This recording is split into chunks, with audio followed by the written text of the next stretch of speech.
Anong sabi sa atin ni Apostol Pablo? Walang tigil nating dapat ipagpatuloy ang lahat daw ng matuwid at nakararangal. Ano ba yung matuwid, mga kapatid? Pagka sinabing matuwid, ba hindi ka balukto? Hindi ka liko. Ikaw ay nasa tamang direksyon at nakalinya ka sa tama na inaasahan ng ating Panginoong Diyos.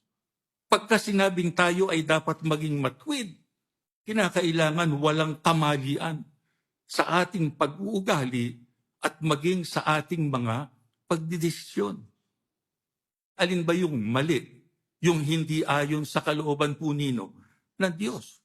Sa makatwid, ang hinahanap sa atin, sundin yung itinuro sa atin ng ating Panginoong Diyos sa pamamagitan ng kanyang mga sinugo, ng pamamahala, para nang sa ganun ay maging dapat tayo doon sa inaasahan ng Diyos sa atin para matamo natin yung pangakong kaligtasan.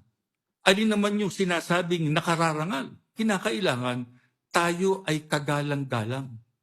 Mayroon tayong kahalalan mula sa Diyos. Ang sugo, kinasangkapan niya para tayo matawag sa loob ng iglesia. Kaya ang sabi sa atin, kinakailangan gusto natin ang buhay na walang hanggan. Kinakailangan ang Diyos na tumawag sa atin, dapat nating sundin yung mga itinuturo niya sa atin na pahayag ng mga apostol noon. Na ito ay totoo rin sa ating panahon.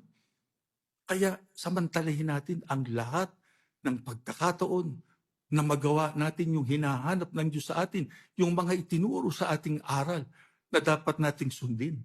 Para kung biglamang dumating ang ikalawang pagparito ng ating Panginoong Kristo, hindi tayo malalagay sa alanganin, kundi makatitiyak tayo, makararating tayo sa pangakong kaligtasan sa atin ng ating Panginoong Diyos.